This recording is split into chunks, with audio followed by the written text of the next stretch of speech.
Pelo sinal da Santa Cruz, livrai-nos Deus, nosso Senhor, dos nossos inimigos, em nome do Pai, do Filho e do Espírito Santo. Amém.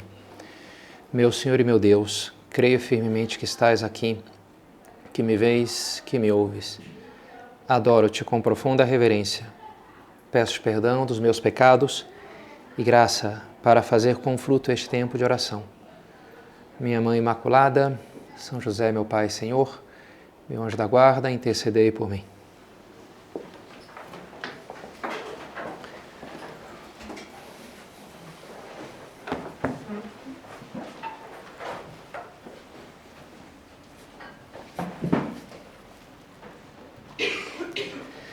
Deus fica feliz com os nossos sofrimentos?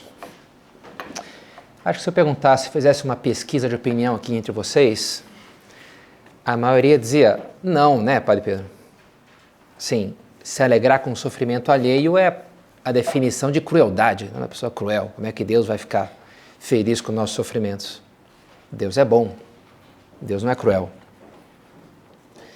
No entanto, a nossa redenção se fez com o sofrimento e a morte de Cristo na cruz, que a Bíblia indica, através de mais de uma simbologia, que aquilo aplacou Deus Pai, de uma maneira agradou a Deus Pai. Inclusive, Jesus passa uma noite inteira dizendo, Pai, tudo te é possível, faça de mim este cálice. Ele não quer. Mas não é isso que acontece, né? Mas o que acontece é a segunda parte da oração, mas não seja feita a minha vontade, mas a tua. E ele se abraça com a cruz, ele enfrenta, sim, a dor e a morte. E além da entrega de Nosso Senhor na cruz, está também a nossa entrega, que Jesus relaciona também à sua. Se alguém quer ser meu discípulo, negue-se a si mesmo, tome a sua cruz cada dia e me siga. Negar-nos, tomar a cruz e seguir Jesus pelo caminho do sofrimento e da morte. E quem que eram os heróis dos primeiros cristãos, se não os mártires, que fizeram isso de uma forma muito literal, né? Alguns morreram crucificados literalmente numa cruz, todos derramaram seu sangue por amor a nosso Senhor. E a gente entende que aquilo foi algo grato a Deus, tanto o Antigo como o Novo Testamento nos animam a oferecer sacrifícios gratos a Deus, agradáveis a Deus. E como é que você diz que o sacrifício não é agradável a Deus? Padre Pedro, mas peraí, o senhor mudou um pouquinho aqui. O senhor tinha falado antes do nosso sofrimento, agora está falando de sacrifício. É diferente, né? É verdade, é diferente. Mas assim, sacrifício implica a ideia de um sofrimento, de uma renúncia, não é verdade? Agora, eu sim concordo contigo que não é qualquer sofrimento nosso que agrada a Deus. Mas sim, existem sofrimentos que a gente abraça e aquilo é algo grato a Deus. Não porque Deus seja cruel, seja mau, mas precisamente porque Ele é bom e nos ama.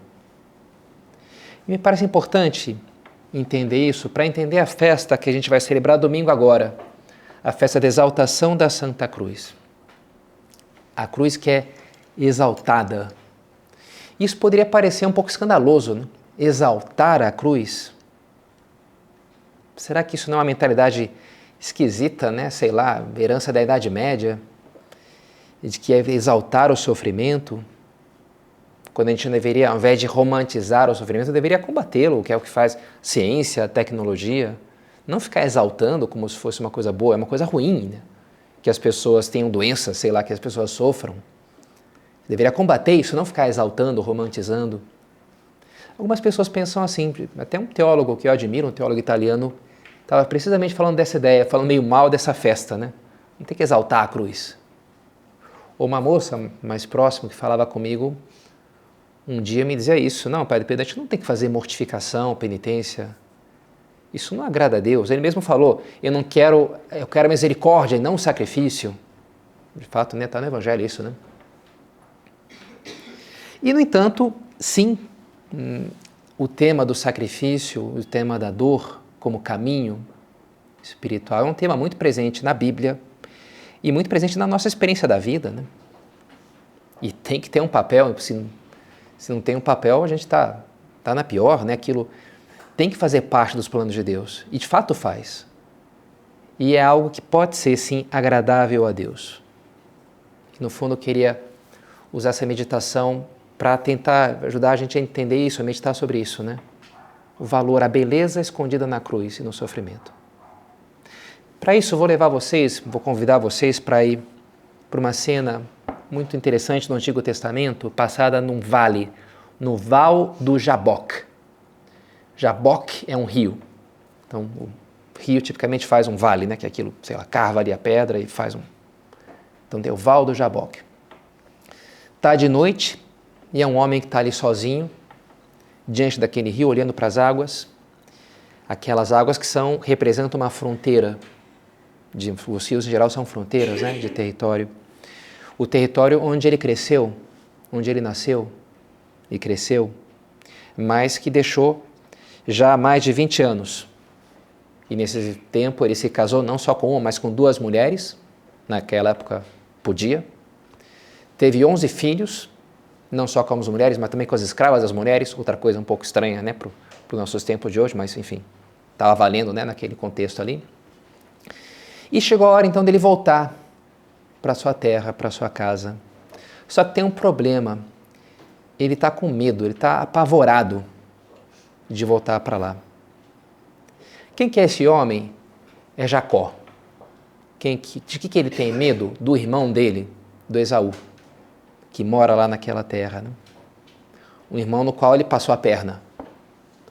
Tenho falado para vocês nas últimas meditações um pouco sobre essa figura do trickster, do arquétipo do malandro, do enganador, do cara que faz os truques, né, meio trapaceiro. Jacó talvez seja quem mais encarna a figura do trickster na Bíblia seja Jacó, né? Porque ele é malandrinho, né? Engana lá seu irmão, engana seu pai, engana seu sogro, engana todo mundo. E vai meio se dando bem ali com aquilo, né? E o contraste é entre ele e a figura do Esaú, que é o típico grandão bruto, né? Forte, caçador. E que não ficou muito contente com ter sido passado para trás pelo seu irmão, que acabou ganhando a progenitura, acabou ganhando a bênção patriarcal. E até então, Jacó tinha mais ou menos conseguido dar a volta ali, se dar bem, né? Com a sua malandragem. Mas chegou a hora que aquilo parece que não vai mais funcionar. Ele tem que voltar para a casa dele, tem que voltar para aquele território, tem que se colocar à mercê do seu irmão. Voltando para aquela terra que Deus tinha lhe prometido num sonho, que lhe daria a ele e a sua descendência. Aquela terra que ele vai, quando estiver já morrendo, lá do outro lado, no Egito, vai pedir para levarem os ossos dele para enterrarem. Porque aquela é a terra prometida, aquela terra é o seu destino. Mas naquela terra mora o seu irmão Esaú.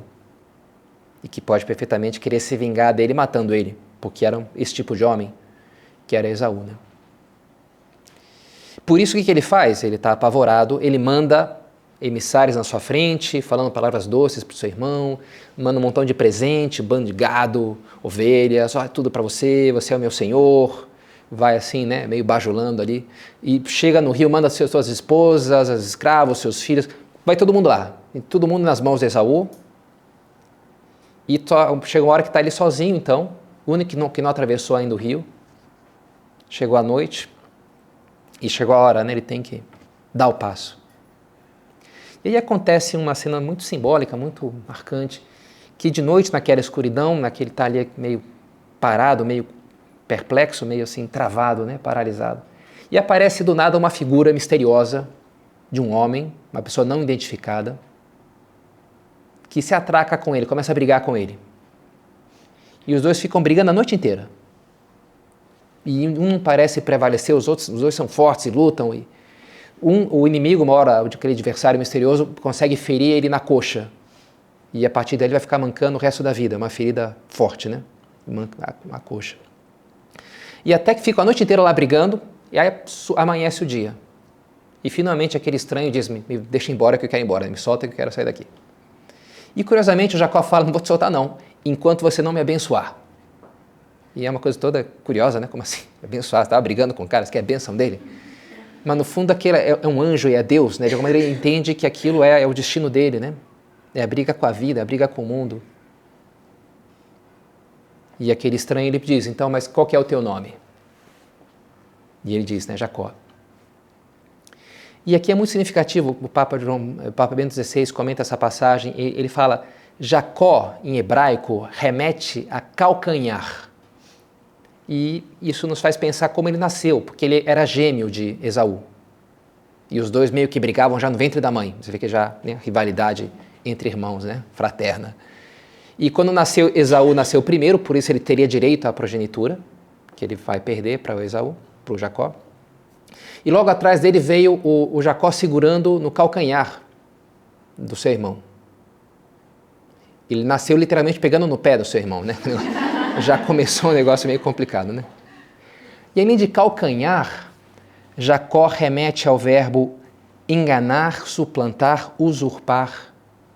Em hebraico, tem um verbo que soa, Jacó, que é o que ele faz, né? No fundo, é o que ele usurpa a primogenitura do seu irmão. Ele engana. E por isso, quando ele diz, né? Eu sou Jacó, está condensando aquilo, né? Ele está ali naquela hora que ele está já completamente desarmado, exaurido, sem nenhuma das riquezas que ele acumulou durante a vida, sem nenhuma das suas mulheres, os seus filhos, que estão tudo na mão do Esaú, não sabe o que vai ser disso, sem ter para onde ir, se não cruzar aquele rio, se enfrentar com o seu destino, molhado da umidade da noite, do ambiente, cansado, mancando, depois de uma noite inteira lutando com aquele estranho, sem saber muito bem porquê. Então ele está ali, naquele extremo, e ele diz, eu sou Jacó, esse sou eu, um enganador, um fraco, que não sendo o preferido do pai, foi buscar ser o preferido da mãe, um covarde, que preferia ficar em casa no conforto do que ir caçar com os outros rapazes, um trapaceiro, um impostor. Você quer saber quem eu sou? Pois esse sou eu.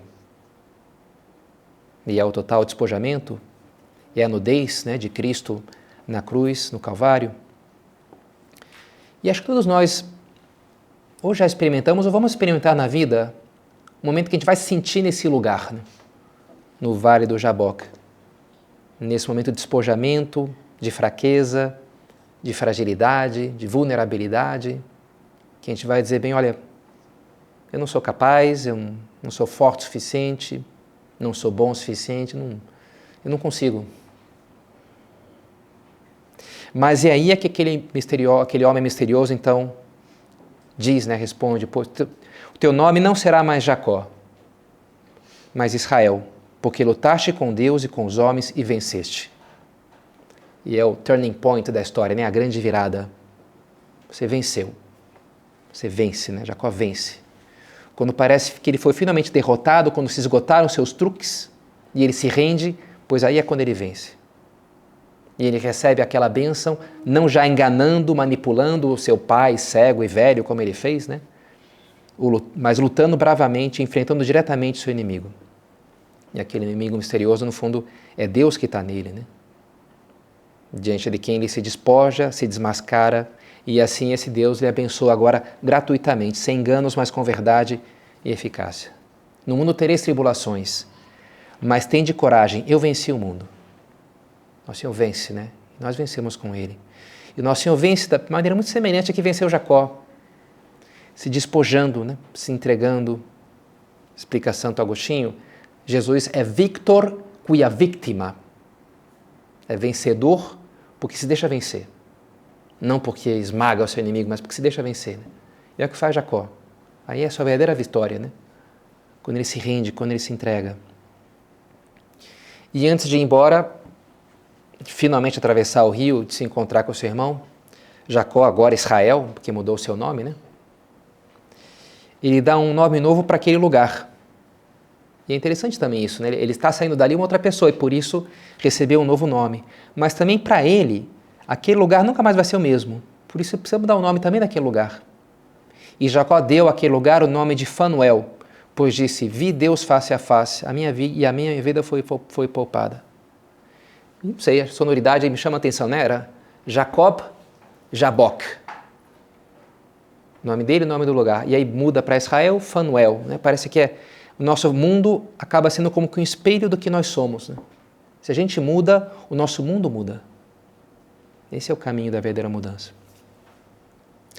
Bem, minha sensação é que a gente poderia já parar a meditação por aqui e deixar de dever de casa para vocês, então ligar os pontos. Né?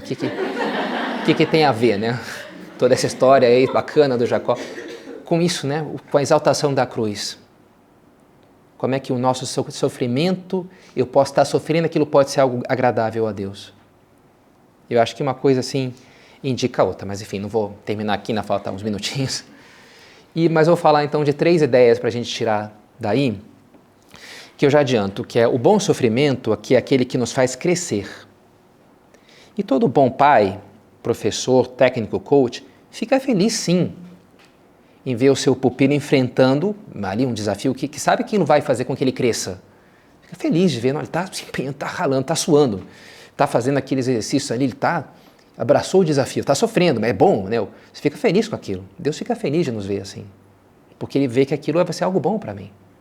Eu estou crescendo, eu estou me desenvolvendo.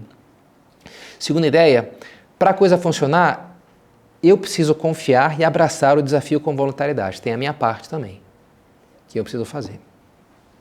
E terceira ideia, quando eu faço isso, o sacrifício se torna leve e a minha vida se torna fecunda. As duas coisas mudam, eu e o mundo. E a transformação, né? A minha relação com as pessoas, com a realidade ao meu redor. Essa é a terceira ideia. Então, primeiro é essa coisa do crescimento. A dor de Jacó nos remete a isso, a dor do crescimento ou da cura, de uma boa transformação. Escutava um professor de neurobiologia de Stanford, numa aula sobre neuroplasticidade, como você aprende as coisas, né? E ele dizia, tipicamente, você alcança o ápice da tua neuroplasticidade quando você já se sente meio frustrado diante de um problema. É um problema difícil, que não se entrega fácil, e você, sei lá, acertar a bolinha lá não sei aonde, resolver aquela integral, e você aquilo meio que te cansa, que é um negócio difícil, né? Olha aí os hormônios lá, corticoide, sei lá, né, que dispara ali os neurotransmissores, significa que vai ter um máximo de neuroplasticidade depois. Você vai descansar, dormir e vai ter um máximo de reorganização dos teus neurônios quando você atingiu esse desconforto. Interessante, né? O crescimento pede desconforto. Quando eu vou no meu limite, quem sabe mais além, que é o que faz Jacó, que é o que faz Nosso Senhor, e é o que nós estamos chamados a fazer, a superar. Já estou no meu limite, né? Não consigo mais. Esse é o ponto, né? É aí que a gente quer chegar. Nesse sentido, me parece muito significativo uma passagem do Evangelho, que é Jesus fazendo isso com uma mulher, com a cananeia. Lembra essa cena? Jesus ele saiu dos limites de Israel, até para sair um pouco daquela multidão, daquela muvuca, descansar um pouco, mas lá foi já atacado também por outra, já sua fama lhe precedeu, então veio aquela mulher cirofenícia, pagã, portanto não era judia, e que tinha a filha dela morrendo, doente. Então começou a gritar lá para Jesus que tem que curar minha filha. E Jesus se demora, faz que não escuta, os apóstolos ficam meio impacientes, sei lá, faz alguma coisa, manda essa mulher embora. Mas ele faz um charminho ali, diz para ela, eu fui enviado somente às ovelhas perdidas da casa de Israel. Não é correto pegar o pão dos filhos e jogá-lo aos cachorrinhos. Dos judeus, dos filhos da herança e jogá-lo para os pagãos. Não é correto, né? Os cachorros.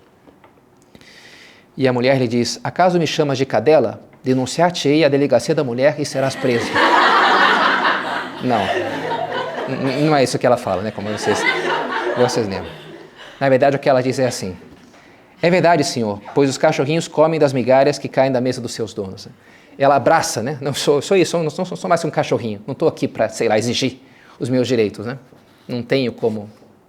Mas você é generoso, né? E sei lá, sobra. É uma migalhinha, não estou pedindo. Para você isso aqui é uma migalha. Você é tão rico que é um negócio que elogia, né? E Jesus, e ela recebe essa recompensa, né? Mulher, grande é a tua fé, como queres seja feito. É uma cena interessante porque Jesus parece estar meio que maltratando ela, né? Sei lá, fica cachorrinho, né? Meio pesado esse negócio, né? E no entanto, no fundo não é porque ele está sendo cruel, não é isso. Ele está puxando ela, você é capaz de mais, a tua fé é maior do que isso.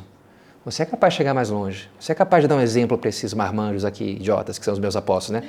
Você precisa do teu exemplo, eu preciso da tua, né? E ele vai puxando, e ela vai, ela vai, né? Se deixa puxar pelo Senhor. Isso acontece tantas vezes na nossa vida, por mais que talvez na hora não vai ser tão simples assim entender, né? Mas depois pode ser sim, e você pode confiar. Olha, eu confio, não entendo, mas Deus é bom. Deus é meu Pai. Tem alguma coisa aqui que Ele quer que eu entregue mais, que eu cresça, né? É claro, para que a coisa funcione, é preciso ter essa atitude como tem a mulher, a atitude de humildade e fé. E é o segunda característica, segundo ponto, né? Que é a minha parcela nessa história. Porque se eu não abraço a cruz, como faz Jesus e como Ele nos diz para fazer, né? Aí sim, a cruz pode me esmagar, ao invés de me curar, ao invés de me libertar. É a diferença dos dois ladrões, né? Jesus é muito simbólico também isso. Jesus no meio, o bom e o mau ladrão. E um está indo para o inferno, né? Um está morrendo, amaldiçoando a Deus e os homens, uma atitude violenta, gestas, né? E o outro, de uma forma maravilhosa, o Dimas, repreende as gestas e fala, por que fala isso? Você e eu estamos recebendo aquilo que a gente mereceu. É a humildade, é o realismo da consciência dos próprios pecados, né? É a franqueza, é a coragem de admitir a própria culpa. E ao mesmo tempo, a partir daí, o recurso ao Senhor. Senhor, lembra-te de mim quando estiveres no teu reino. Hoje mesmo estarás comigo no paraíso. E muda tudo, né? Aquela mesma circunstância leva um homem para o inferno, leva outro para o céu naquele mesmo dia, né? Hoje mesmo estarás comigo no paraíso. Mas pensar, todos nós somos ladrões, né? Todos nós temos pecados e vamos ter que sofrer nessa vida. Vamos ter que nos encontrar em momentos sozinhos, de noite, no Vale do Jaboque. Vamos brigar com Deus.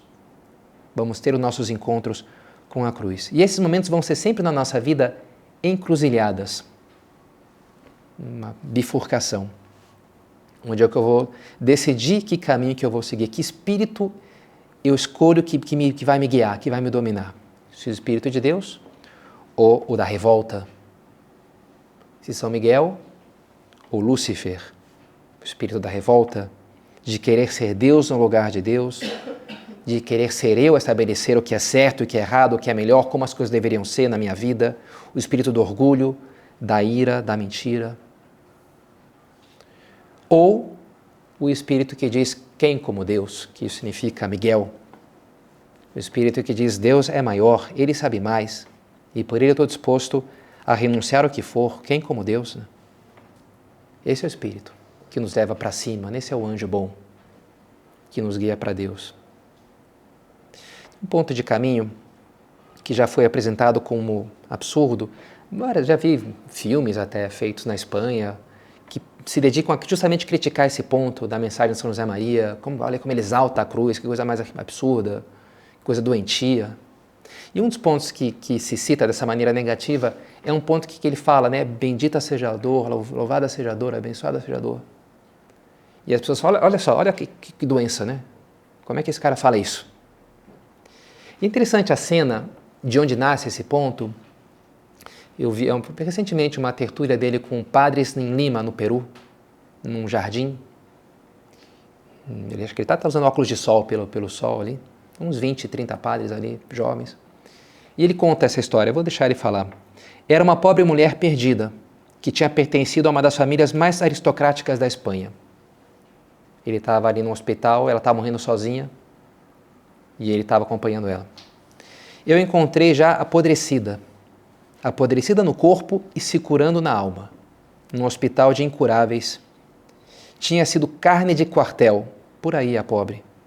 Tinha marido, tinha filhos, tinha abandonado tudo, tinha enlouquecido pelas paixões, mas depois soube amar aquela criatura. Eu me lembrava de Maria Madalena, sabia amar. Um dia tive de lhe administrar a unção nos enfermos. E ao ver a alegria da sua alma, que considerava estar perto de Deus, fiz com que ela dissesse, bendita seja a dor. E ela repetia em voz alta, amada seja a dor, santificada seja a dor, glorificada seja a dor. Pouco depois morreu e está no céu e nos tem ajudado muito. História forte, né? Uma imagem forte, né? Mas que nos transmite muito aquela coisa, né? Olha, se você abençoa a cruz te abençoa. As pessoas elas podem encarar a cruz como uma maldição, e muitas pessoas encaram assim, né? Como um castigo, uma maldição, uma coisa. Mas se você abençoa a cruz, ela te abençoa, como fez na vida daquela mulher, que tinha se perdido na vida e se reencontrou, através daqueles sofrimentos, justamente, né? através daquela morte dura pela qual ela teve que passar. A cruz é uma bênção para nós, né? A bênção a gente abençoa fazendo o sinal da cruz. Eu gosto, recentemente me vem a devoção começando a missa, que a gente começa, né, em nome do Pai, Filho e Espírito Santo. O Senhor esteja convosco, e o Espírito, né? E a cruz que pega no meu coração e abre meu coração, né? E assim eu me abro para receber, né, o Espírito de Deus, para transmitir o amor que eu recebo de Deus para os outros, né? É a cruz que me expande e me habilita a dar e receber. A cruz me transforma assim, eu me abro para ela. A cruz é o encontro com Deus. Maria Teresa de Calcutá dizia: a dor e o sofrimento entraram na sua vida, mas lembre-se de que a dor e a tristeza e o sofrimento nada mais são que o beijo de Jesus. Um sinal de que você se aproximou tanto dele que ele pode beijar você. Uma imagem bonita, né? Gráfica, feminina. O beijo de Jesus. Né? Que você está perto dele. Né? E aqui a gente chega já então no terceiro ponto, que eu gosto de resumir, que é isso, a alquimia da cruz. Porque o que buscava a alquimia? Buscava a pedra filosofal, que era uma pedra meio mágica, que transformava materiais ordinários em ouro. E a cruz faz isso, né? Transforma o ruim em bom, o ordinário em transcendente, o amargo em doce. A cruz tem esse poder transformador. É uma cena, estou lendo agora a vida de Moisés, de São Gregório de Nisa, muito interessante. E ele fala daquela cena que já atravessaram, Moisés lá com o povo, atravessou o Mar Vermelho, está lá nos lugares desérticos, encontra uma fonte com água, um laguinho, e vai ser a salvação porque estão morrendo de sede.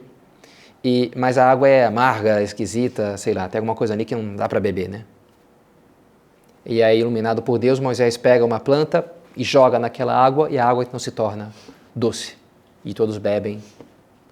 E comenta São Gregório: a princípio, a vida afastada dos prazeres parece desagradável e insossa a quem abandonou os prazeres egípcios que o escravizavam, né? A escravidão do pecado. Você larga aquilo, mas eu vou ficar sem isso. Minha vida vai ficar vai perder a graça, né? Se eu largo essas coisas que me dão alegria, me dão a minha dopamina, sei lá, minha droga, o que for, né? Minhas compras compulsivas. Aquilo dá uma alegriazinha, né? O vício tem a sua recompensa fugaz e temporária e autodestrutiva, mas existe, né? Então, a princípio, a vida virtuosa parece desagradável, insossa. Porém, se o madeiro, isto é, o mistério da ressurreição, a cruz, né? A planta é a madeira, é a cruz. Se aquilo é arrojada à água, então a vida virtuosa, adoçada com a esperança dos bens futuros, se converte em mais doce e agradável que toda a doçura que acaricia os sentidos com o prazer. Aquilo transforma, né? E o amargo se torna doce. É o que Jesus fala. O que ele nos recomenda: vinde a mim, vós estáis aflitos e fatigados. Se está pesado, vinde a mim, toma o meu jugo, toma a minha cruz. E você vai descobrir que ela é leve. Meu jugo é leve, é suave. Vai parar de pesar. Se você abraça, se você para de espernear e tentar te esquivar, e você abraça aquilo, né? Você vai ver que vai mudar, vai mudar. E a tristeza vira alegria, a amargura vira doçura. É a experiência dos santos. São Paulo, quando ele está preso, ele escreve dizendo: me alegro dos meus padecimentos. Ele fala assim, né? Me alegro. Não só o pai, né, olha o seu filho e se alegra, vê o seu filho valente, mas o próprio filho, de alguma maneira, consegue, vendo a alegria do pai, se alegrar também com aquilo, né? Eu me alegro de poder oferecer ao meu pai essa dificuldade, de poder fazer penitência pelos meus pecados, né? E quando a gente se alegra, a gente vive essa alquimia, também nós nos tornamos doces. Também nós nos tornamos fonte de luz e de vida para as pessoas ao nosso redor. Eu, quando fui elevado sobre a terra, tudo atrairei a mim. Nele estava a vida era a luz dos homens. Né? E, de fato, né, se abre, entrega o seu espírito e assim atrai. É belo, né? Jesus na cruz é belo. Aquele que era um símbolo de morte se torna agora o símbolo da vida. Essa é a cruz para nós. Mas para chegar lá a gente tem que atravessar o rio, a gente tem que entrar na água, a gente tem que ter essa coragem. E para isso então, para resumir um pouco da nossa meditação, terminando, umas palavras que topei essa semana de uma monja budista americana, uma fonte um pouco inusitada, né? Mas que achei interessante. Ela diz assim: tornar-se íntimo da dor é a chave para mudar no núcleo do nosso ser. Tornar-se íntimo, né? Você ganhar intimidade com a dor, você não repudiar como, não é íntimo. Permanecer aberto a tudo que experimentamos. Deixar que a dureza dos momentos difíceis nos atravesse até o coração. E permitir que esses tempos nos abram, nos tornem mais humildes e mais sábios, nos façam mais corajosos. Deixe a dificuldade transformar você e ela transformará. Pela minha experiência, só precisamos de ajuda para aprender a não fugir. E que o resto, se você não foge, a cruz vai te transformar. E é o que faz Nossa Senhora, né? Não foge da cruz. Depois a festa da exaltação, dia 14, e vem a festa da Nossa Senhora junto à cruz, Nossa Senhora da Piedade, Nossa Senhora das Dores, dia 15, segunda-feira que vem, que Nossa Senhora estava lá. Iuxta crucem ies, o verbo que usa São João, implica não só um estar, mas um estar de pé, firme, sólida, plantada. Nossa Senhora está ali, não está, sei lá, desmaiada, se desmanchando, não, ela está ali, está firme. Ao mesmo tempo que uma espada, de fato, transpassa a sua alma, né? A espada da dor lhe fere de uma maneira que a gente nem consegue imaginar, né? Mas ela está lá e está amando com a sua presença. E ela vai nos ajudar também a que também nós saibamos estar firmes junto à cruz do seu Filho e assim nos deixemos transformar profundamente, nos tornar a pessoa que estamos realmente chamados a ser.